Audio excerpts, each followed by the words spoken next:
Point here in the STU class of the Sports Car Club of America National Championship Runoffs, presented by Haggerty. I'm Bob Archer with Tom O'Gorman. David Wagner down in the pit lane. This is the battle for the lead. Paul Azon in his BMW 330 Ci against Anthony Gerasi in that pretty yellow Lotus Exige. Such different cars, but they haven't been separated at the start-finish line by more than a half a second. Any lap of the last 3, 4, 5 laps even. Azon really good on the brakes. This lap starts to close up, and look at the speed. The Lotus can carry through the corner. Whoa, leaves on some rubber down, leaving his mark on Road America. Well, this pair has made it a two-horse race. They are now 5.275 seconds ahead of third place David Fiorelli, our tire rack pole sitter for this class. And that's a big surprise because, again, David Fiorelli had pole by nearly 5 seconds on pole day number 1. On qualifying day 2, it was a little bit smaller.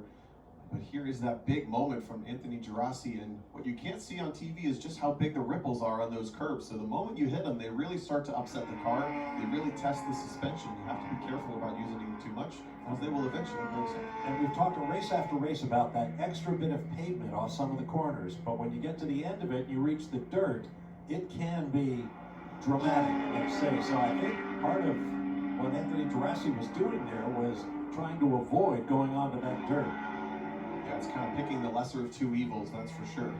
But he maintains his gap and keeps the pressure on Paul Azon, and then we'll cut back. There's David Fiorelli. He was the pole sitter, struggling with the brakes in this race. Has overshot a number of corners. At one point we saw the brakes glowing bright orange, which you can normally only see it at nighttime. So if you can see it at daylight, that is, as the technical term Bob coined, hot. There's Mike Flynn running fourth, trying to defend his bronze medal from last year's championship runoffs held at Virginia International Raceway.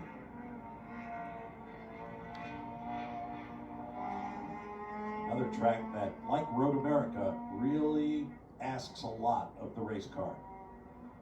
Here's a look at Mark Wida, and this car has actually got a lot of pedigree in STU. It's a former national champion at the hands of Joe Mosier, who moved on to a different car this year, which we'll see race later this weekend in STL. But Mark Wida picking up this Honda Prelude from Joe Mosier and continuing to campaign it with the same iconic Mosier orange livery on it. He's running around in 7th place right now. Again, a little bit lonely, about 9 seconds down from Luis Rivera, who's up the road in that rotary swapped NA Miata. But Mark doing a good job in the top 10.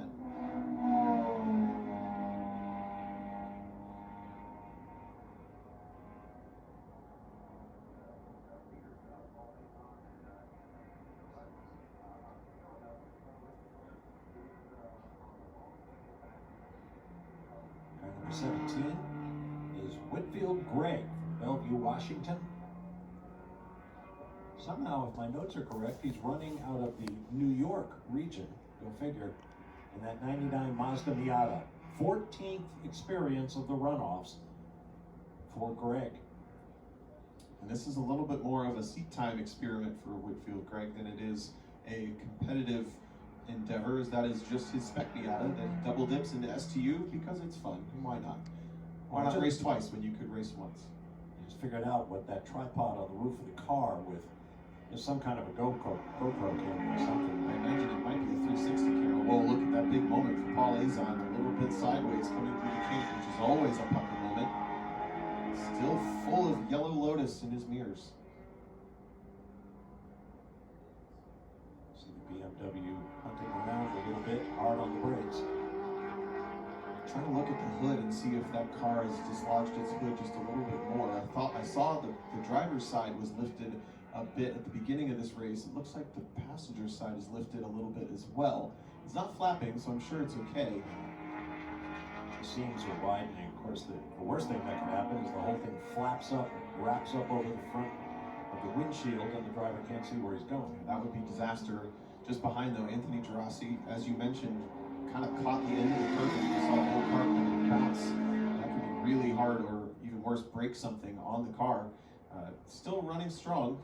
Well built by Krug Speed, that Lotus has some pedigree, more challenged touring car until it's now moved its way into STU closing in on Whitfield Greg there, coming down into turn number 3. Should clear him pretty easily down the back straight. Greg moves over, nicely done, respectful of the battle for the race lead. And he even sticks his hand out the window to wave them by. Looks like he's Google mapping the racetrack. Last time through, David Fiorelli actually reset his personal best lap of the race. So after he's given that little BRZ, not so little BRZ really, a break, he seems to have a little bit of pace found. Unfortunately for him, he's about 5 seconds down the road from Anthony Gerasi, so it's going to be tough with only 4 laps remaining to actually catch the leaders. But good to see Fiorelli's been able to continue to circulate after figuring out maybe some new braking points to take it a little easier on that car.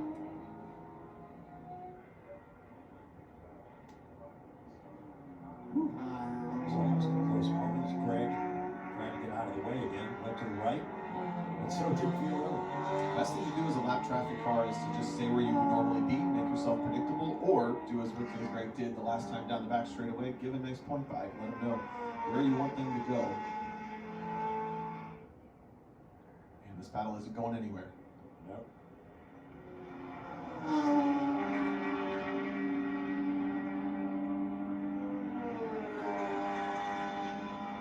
Distinctive engine notes, making a nice harmony there as they rocket down towards Canada Corner. First sector of this lap was actually a personal best for Paul Azon, but then Anthony Gerasi responded in the second sector, which is turn 5 through the kink. So that's the handling section. No surprise that the Lotus shines there. And here is Luis Rivera, father of well-known driver and car builder Tony Rivera. Actually built the motor for this car. It's a rotary swapped into an NA Miata, and Tony has taken 18 runoff starts himself. And this is one of many starts for Luis, who is just out on a hardship lap, maybe 2 sessions before his race, so not having the smoothest week, I suspect, with that car for whatever reason, but right now it's running strong, sounds good. Kind of cool to have an engine built by your son in your car that you're racing at the laps. Racing is a family affair. Just about everywhere you look, but particularly so here at the runoffs. Lots of family members racing, building race cars, supporting the racing effort. It's great to see. Luis running 6th, but just outside the top 5, but never say never. We have 3 laps to go, working lap 10 of 13.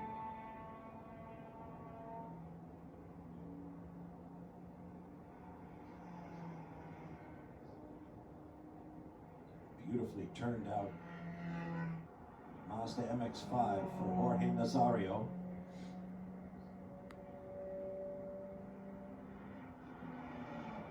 Got some sponsorship from Taxomania. Is he an accountant? I wonder.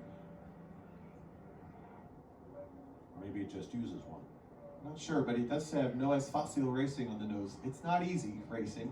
Sometimes it's not. Today for these two, they're working hard on each other. Still, Anthony Gerasi not really able to find a way around Paul Azon, and I think that's that straight line advantage that the BMW has with the power.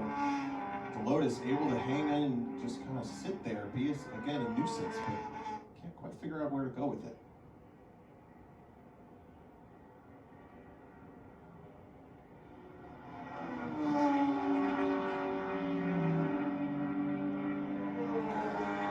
I do think that Gerasi can find a way by. He looks to have the pace on the overall lap time, and it looks like he might be getting held up by Paul Azon for a majority of the lap, but not where it matters. Azon's got the legs where it matters, and that's making it a really big task for Gerasi to find a way by. So Gerasi theoretically would have to do it in the twisty bits of the racetrack and try to gap Azon before they get to those straightaways. Yeah, the twisty bits being turns 5, 6, 7, 8. If he can make it by turn 8, I think he can gap Paul Azon through the carousel and through the kink and maybe hang on to it as he races his way back towards turn 5. But this is about as far as this gap has been this entire race.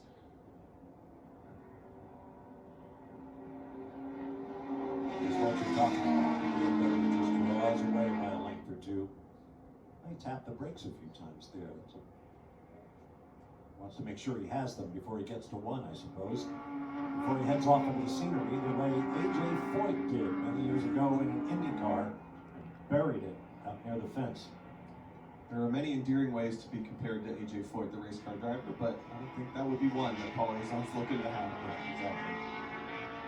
But the curbing here at Road America is so big, it's really a test of not only the mechanical for your car, but when you pound over those curbs, it pushes the brake pads away from the rotor, and that's why you see the little brake lights flash towards the end of the straightaway. Set those brake pads back on the rotor so that you have good brake pressure and a lot of confidence when you get to the braking zone. Because even if the pedal is a little squishy when you get to the braking zone, it can throw you off. This is where we think Gerasi has to make a move.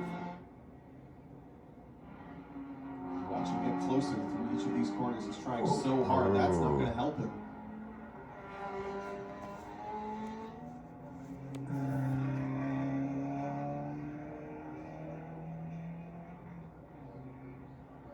He might have to get creative. Maybe even try the outside around the carousel. Would he be bold enough? That car seems to be strongest in the carousel relative to the BMW. Even though the BMW has that light bit of aerodynamics, look at the Lotus just close up as it starts to fall away. Right side wheels right on that white line. The BMW just didn't drift far enough.